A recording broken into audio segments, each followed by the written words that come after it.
오늘 어버이 주일을 맞이하여 우리에게 주신 하나님의 말씀은 구약성경 잠언 1장 1절에서 9절까지의 말씀이 되겠습니다. 제가 가진 성경으로는 구약성경 111면에 기록되어 있습니다. 111면에 기록된 잠언 1장 1절에서 9절까지의 말씀입니다. 이 기록된 계시의 말씀을 봉독하는 중에 살아계신 하나님의 음성을 모두 다 함께 들으실 수 있기를 바랍니다. 하나님의 말씀입니다. 다윗의 아들 이스라엘 왕 솔로몬의 잠언이라.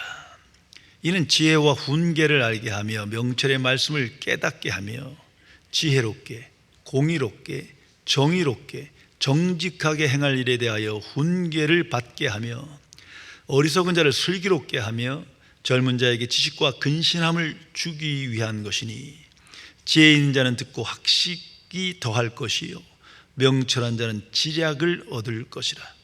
잠언과 비유와 지혜 있는 자의 말과 그 오묘한 말을 깨달으리라. 여호와를 경외하는 것이 지식의 근본이거늘 미련한 자는 지혜와 훈계를 멸시하느니라. 내 아들아, 네 아비의 훈계를 들으며 네 어미의 법을 떠나지 말라. 이는 내 머리에 아름다운 관이요 내 목에 금사슬이니라. 아멘. 고대 에스키모족에게 전해져 내려오는 교훈적인 이야기를 전해드리겠습니다. 옛날 에스키모족에게도 한국 고려장과 같은 비슷한 관습이 있었습니다. 어느 날 한 아버지가 사랑하는 아들과 함께 연로한 자기 아버지 곧 아들의 할아버지를 버리려고 길을 나섰습니다. 일종의 고려장을 지내기 위해서 그들은 썰매를 타고 북극 얼음바다 계곡 아주 깊은 곳까지 갔습니다. 인적이 드문 곳에 이르러 그들은 노인에게 작별 인사를 했습니다. 그리고 노인을 그대로 놓아둔 채 아버지는 자신의 썰매를 타고 집으로 돌아가려고 했습니다. 이때 아들이 아빠 잠깐만 하더니 할아버지 있는 곳 가서 그 할아버지가 타고 있는 썰매를 끌고 다시 오는 겁니다. 이 모습을 보고 아버지가 다시 물었습니다. 아니 왜 썰매를 다시 가져오느냐? 그러자 어린 아들은 당연하다는 듯이 이렇게 말합니다. 이 다음에 제가 아버지를 여기로 데리고 올 때 그때 이 썰매가 꼭 필요하지 않습니까? 이 말을 들은 아버지는 충격을 받았고 아버지를 다시 모시고 집으로 돌아갔다는 이야기입니다. 영성신학자인 헨리 나우엔의 글입니다. 노인이 없다면 누구나 나이 먹는다는 사실을 잊어버리고 만다. 이런 관점에서 어르신들은 선도자이고 한눈에 들어오는 노인들의 모습은 인간이 너나 없이 똑같은 과정을 밟아가고 있음을 일깨워준다. 성도 여러분, 나의 인생은 노인들의 인생 속에 이미 결정되어 있다는 것을 항상 인식하며 오늘을 살아가야 합니다. 오늘의 시대는 부모의 권위가 상실돼 가고 있는 시대임에 틀림이 없습니다. 효도가 상실되었고 부모의 권위가 상실되었고 어른들의 권위가 사라졌고 그 결과 가정이 붕괴되고 사회 질서가 무너져가고 있습니다. 20세기 후반 이후로 현대화라는 거대한 물결 속에 인간은 보다 나은 안정되고 행복한 삶을 추구하지만 그 결과는 정반대임을 오늘의 삶이 보여주고 있습니다. 과학, 교육, 문화, 경제, 기술 그런 발전을 통해서 보다 나은 인간다운 삶을 원했지만 전혀 그렇지 않다는 것을 우리는 직면하고 있는 거예요. 이런 과정을 통해서 과거에 비해 더욱 부모의 권위는 상실되었고 어르신들의 권위도 사라졌고 그 결과 더 큰 혼란과 불행을 체험하며 가정과 사회가 무너져 가고 있습니다. 특별히 고령 사회는 어떻습니까? 이게 의술의 발달로 처음 직면한 시대인데 비참할 만큼 눈에 들어지게 부모와 노인의 권위는 사라져 갑니다. 효율성이 없기 때문이에요. 그 속에서 사회와 가정은 무너져가고 총체적인 위기를 우리가 직면하고 있습니다. 간단히 생각하십시오. 부모의 권위가 무너지면 가정이 무너지게 되는 거예요. 스승의 권위가 무너지면 학교 교육은 무너지는 겁니다. 나라의 지도자의 권위가 무너지면 나라의 질서와 안정이 무너지는 거예요. 노인들의 권위가 무너지면 사회 질서는 없어지고 더욱 황폐해지는 겁니다. 이걸 잊어서는 안 될 것입니다. 부산에 사는 한 노인이 서울에 사는 아들에게 전화를 걸어서 갑자기 우리 이혼한다 통보를 했어요. 아들이 깜짝 놀라서 절대 그렇게 하시면 안 된다고, 왜 그러시냐고 하니까 아버지가 말하기를 찌긋찌긋해서 못 살겠다, 당장 이혼할 거니까 대전에 사는 누나에게 네가 알려줘라 말하게 됩니다. 그 누나가 그 이야기를 듣고 특달같이 전화를 겁니다. 절대 안 됩니다. 이혼은 절대 안 됩니다. 우리가 갈 때까지 기다리세요. 아버지가 전화를 끊고 아내에게 이렇게 말했답니다. 이제 됐어. 애들 우리 결혼기념식에 올 거야. 오늘 시대가 그렇다는 거죠. 성도 여러분, 성경은 명백하게 부모의 권위를 높이고 부모를 공경하라 선언합니다. 이 기독교의 진리입니다. 십계명 그 가운데 5계명에 내 부모를 공경하라 명백하게 기록하셨습니다.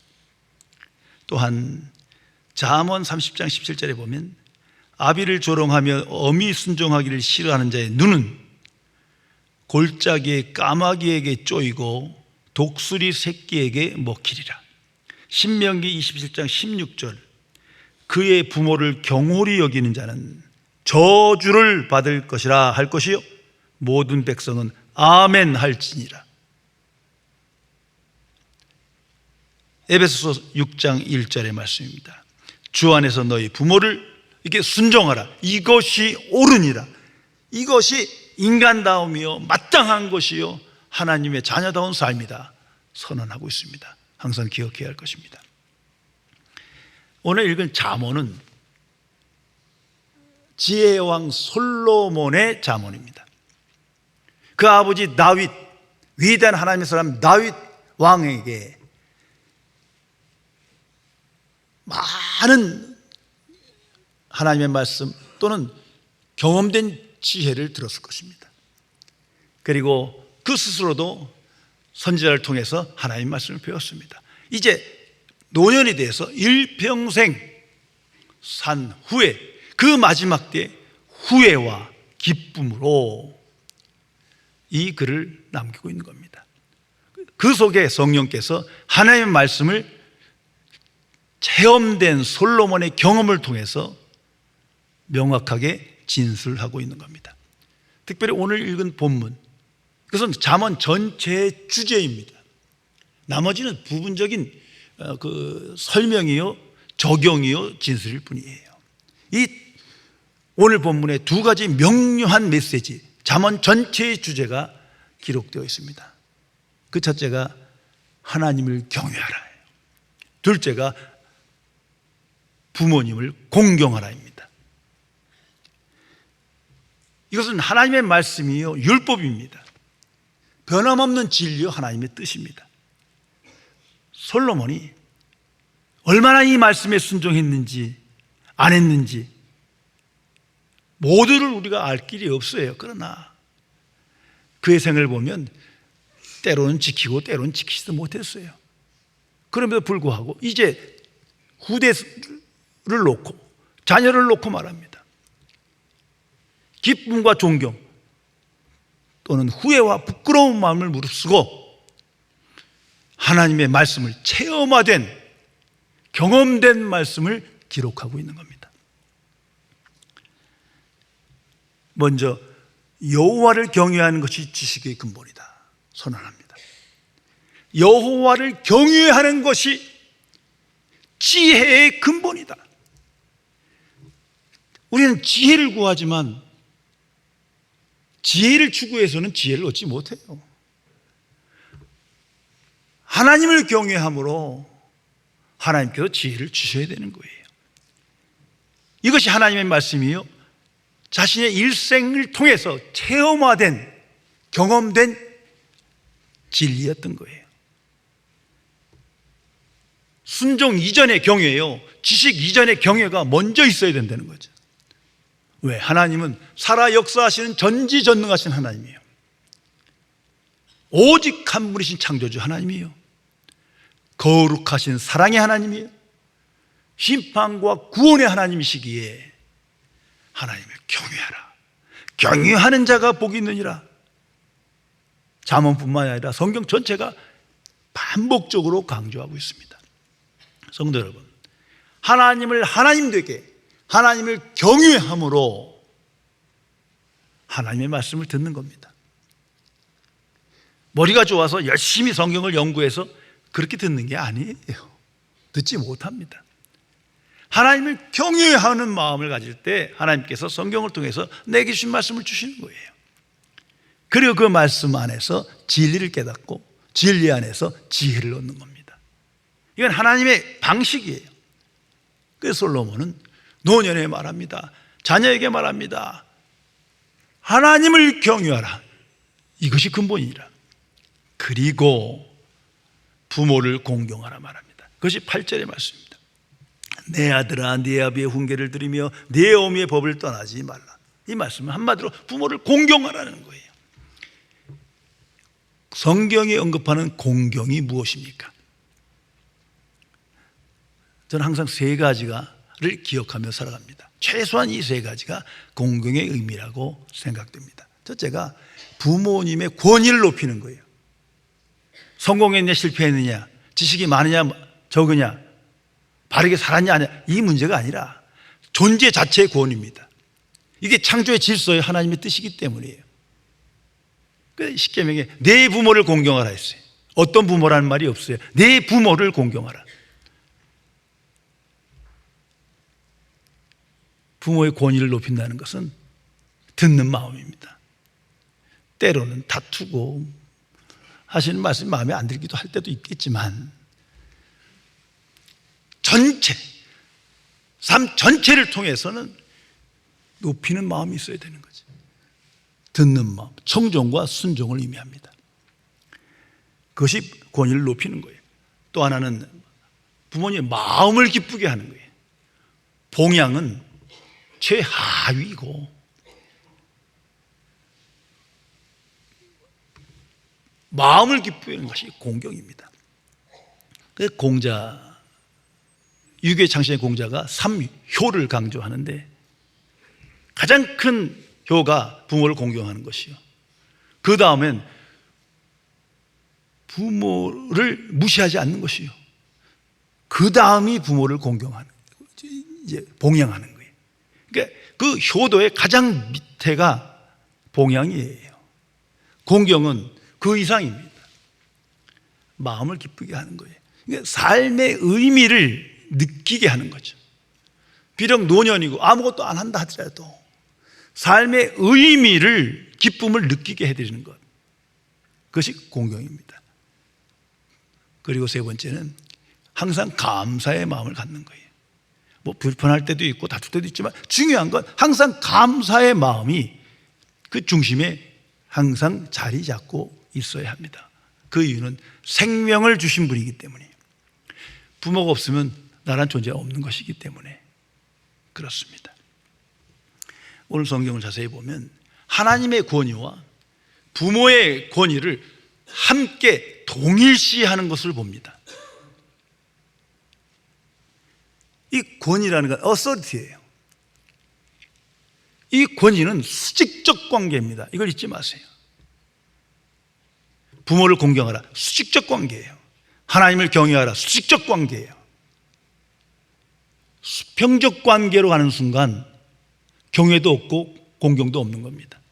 근데 오늘 이 시대는 하나님 하면서 자꾸 뭐 사랑해, 하나님 좋으신 하나님 하면서 자꾸 수평적 관계로 만들어버려요. 제일 큰 피해자는 자기 자신이에요. 경외를 잃어버렸어요. 또한 부모님에 대해서 자꾸 수평적 관계로 가버려요. 현대 교육이 그렇습니다. 성경은 수직적 관계, 권위를 높이고 공경하라 하는데 자꾸 인간의 관점으로 수평적 관계를 만들어요. 좋은 게 좋은지 모르겠지만 결국은 다 무너지고 마는 거예요. 모든 가정의 붕괴나 이익관계의 문제가 여기부터 시작되는 겁니다. 그래서 하나님의 사람 루터는 부모를 공경하라, 그 말씀에 대한 해석을 이렇게 합니다. 부모는 하나님을 대신하는 존재다. 아주 적극적인 해석 방식이에요. 왜? 눈에 보이지 않는 하나님이 눈에 보이는 하나님을 통해서, 부모를 통해서 생명을 주었고 양육하고 보호하고 함께 하잖아요. 그러면서 네 부류의 부모가 있다 말합니다. 첫째가 생명을 준 부모, 둘째가 교육을 시키는 스승, 셋째가 복음을 전해주는 목회자, 네 번째가 나라를 다스리는 왕. 이들을 공경하는 것이 마땅하다. 그 권위를 인정하지 않으면 모든 게 무너지고 맙니다. 이건 창조의 질서예요. 깊이 생각해 보시기 바랍니다. 하나님과 부모의 권위가 상실될 때 하나님을 거역하는 것이요, 창조의 질서가 무너집니다. 그래서 나라와 사회와 가정과 이웃관계가 깨지고 무너지는 거예요. 우리는 안정과 질서와 평안과 행복을 추구하는데 하나님의 방식은 버리고 인간의 방식을 택하다 보니 그 결과가 참혹한 거예요. 이런 안정과 행복과 기쁨과 평안은 하나님이 세우신 질서, 그 뜻을 따라갈 때 주어지는 선물이거든요. 그런데 하나님을 경외하지 않고 부모를 공경하지 않는 가운데 나의 행복, 나의 기쁨, 나의 성공, 추상적인 거예요. 결코 누릴 수 없을 것입니다. 오늘 성경은 특별히 9절에 이렇게 말씀합니다. 이는 내 머리의 아름다운 관이요 내 목의 금사슬이니라. 부모를 공경하는 자에게 큰 복을 내리시겠다 선언하고 있습니다. 근데 잘 생각해 보세요. 내 부모를 공경하라는 복음이 아니에요. 율법이에요. 우리가 행하는 거예요. 그런데 율법엔 구원이 없어요. 온전하게 지킬 자가 없어요. 부분적으로 지킬 뿐이죠. 구원은 오직 복음을 믿음으로 되어지는 겁니다. 그럼에도 불구하고 하나님께서 율법을 지킴으로 큰 복을 내리리라. 10계명 중에 5계명만 그렇습니다. 특별히 강조합니다. 왜 그렇겠어요? 부모를 공경하지 않으니까. 하나님을 경외한다면서 부모를 공경하지 않는 그러한 상황 속에 더욱더 부모를 공경하는 강조하는 것입니다. 그래서 말합니다. 내 머리에 아름다운 관이요 내 목에 금사슬이니라. 솔로몬 죄 많이 졌습니다. 우상 숭배도 하고. 그러나 그 중심이 하나님을 경외하며 부모를 공경하는 그 마음이 있어 복을 받고 지혜의 왕이 됩니다. 온갖 복을 누리는 복 있는 자의 대명사가 됐어요. 자신의 일생을 통해서 후회와 회환도 있지만 이것은 옳으니라, 하나님을 경외하라. 네 부모를 공경하라. 그거야 네가 복을 받느니라. 자녀에게 말하는 것입니다. 하나님은 만복의 근원이세요. 하나님으로부터 모든 복이 우리에게 주어집니다. 그래서 부모를 공경하는 자에게 하나님께서 복을 준다 약속하십니다. 불신자에게도 그렇게 하신단 말이에요.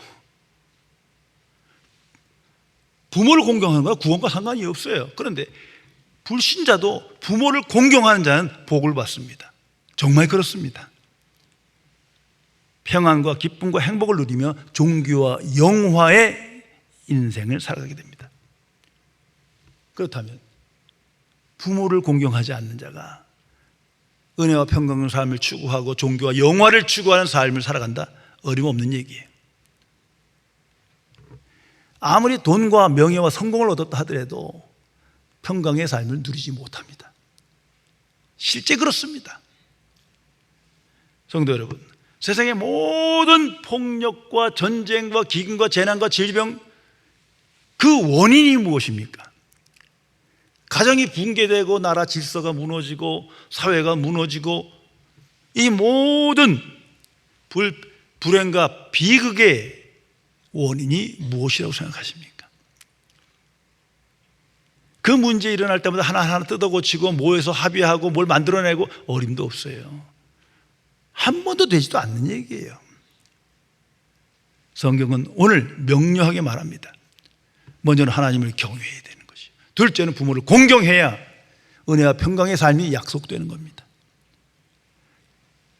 세상이 이렇게 어두운 세상이 된 것은 하나님 없는 세상, 하나님을 경외하지 않고 말씀에 불순종하기 때문인 거예요. 또한 부모를 공경하지 않았기에 주시는 복을 받지도 못하고 누리지도 못하는 거예요. 다시 성경으로 돌아와야 합니다. 이 모든 문제의 해결은 오직 하나님께 있고 성경에 그 답이 있는 거예요. 하나님을 경외하는 자에게 복을 주시고 지혜를 주시고 부모를 공경하는 자에게 더 큰 은혜와 평강의 삶, 존귀와 영화의 삶을 약속하십니다. 솔로몬은 그것을 이렇게 기록합니다. 내 머리에 아름다운 관이요 내 목에 금사슬이니라. 미국의 20대 대통령이었던 제임스 에브람 가필드의 유명한 일화를 소개하겠습니다. 이분이 취임식 날 그 식장에 나타나지 않는 거예요. 장래가 술렁술렁거리고 도대체가 이 대통령 당선인 어디 가셨나 궁금해할 때 뒤늦게 노모를 모시고 나타났어요. 사정은 이렇습니다. 어머니가 너무 나이 많고 초라하니까 그 식장에 안 가겠다고 하니까 가필드가 어머니 안 가시면 나도 안 가요. 내가 갈 이유가 없습니다 하면서 설득하며 모시고 오기 위하여 늦어진 거예요. 이제 서둘러 식장에 와서 그는 이렇게 연설을 했습니다. 제가 이렇게 영광의 자리에 오르게 된 것은 모두 어머니 덕분입니다. 어머니의 말씀에 순종하였기에 대통령 자리에 앉게 된 것입니다. 모든 참석자들이 크게 감동을 받았다고 전해집니다. 성도 여러분, 하나님의 사람 아브라함 링컨, 그의 일생을 다시 한번 들어보시기 바랍니다. 그는 참으로 존귀와 영화의 삶을 살았습니다. 아직도 그 이름을 우리가 기억합니다. 그런데 그의 어머니는 그가 초등학생 때 일찍 돌아가셨어요. 그 어머니가 남겨준 건 신앙의 유산 하나예요. 낡은 성경책을 주며 항상 성경을 읽고 나를 생각할 때마다 성경을 가까이 하고 성경 말씀에 순종해라. 그는 그 어머니의 말씀에 귀를 기울였고 말씀대로 살았습니다. 그가 그렇게 고백합니다. 아버지는 구두수성공이에요. 무식한 사람이에요. 그래서 그의 어린 때의 삶은 참으로 가난했습니다. 정규 학교를 제대로 못 다녔어요.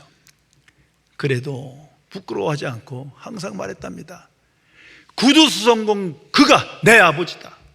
내 아버지는 구두수성공이다. 대통령이 돼서도 그 온갖 조롱을 받아도 나는 그의 아들이다.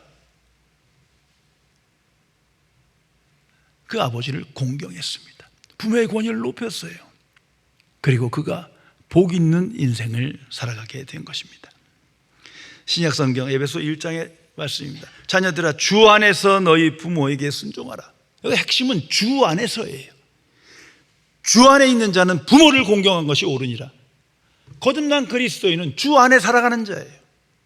예수 그리스도를 나의 구주로 영접하고 주님만을 소망하며 주와 함께하는 자입니다. 부모에게 공경하는 것이 예수님께 순종하는 거예요. 십계명의 맥락으로 보면 부모를 공경하는 것이 이웃사랑의 시작이요, 본질이요, 중심입니다. 정말 부모를 공경하는 사람은 이웃을 사랑해요. 그런데 밖에서는 잘하고 이웃을 사랑한다면서 부모를 공경하지 않는 사람 간혹 봐요. 그건 멍청한 인간이요. 은혜와 평강을 누리지 못해요. 전지전능하신 하나님께서 신앙의 가정을 통해서 우리에게 복을 주신다 선언하십니다. 그래서 아브라함, 이삭, 야곱의 하나님을 선언합니다. 아브라함, 이삭, 야곱, 그들이 하나님을 경외하고 부모를 공경함으로 넘치는 복을 받고 이 어두운 세상에 하나님의 자녀로 믿음의 사람으로 권세 있는 인생을 살았음을 성경은 기록하고 있습니다. 우리 모두 다시 성경으로 돌아와 하나님의 말씀에 귀를 기울여야 할 것입니다. 후회도 있고 부끄러운 마음도 있지만 오늘 내게 주신 하나님 말씀입니다. 하나님을 경외하고 부모를 공경하는 자에게 하나님께서 크신 복을 주시고 신령한 복을 누리게 하시고 어두운 세상에 하나님의 자녀답게 살며 복음의 정의로 승리케 하십니다. 기도하시겠습니다.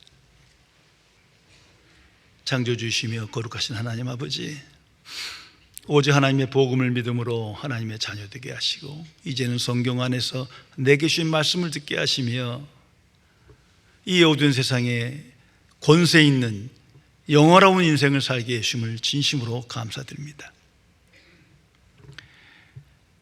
주께서 말씀하시기를 하나님을 경외하며 부모를 공경하는 자에게 크신 복을 주시고 그 복을 누리게 하신다 말씀하셨지만 아직도 하나님을 경외하지 않으면서 복을 추구하며 하나님 없는 성공과 행복을 추구하며 부모를 공경하지 않으면서 자신의 꿈을 펼치며 성공하기를 바라는 어리석은 자의 인생을 불쌍히 여겨 주옵소서. 보혜사 성령이시여 진실로 하나님과 부모의 권위를 높이며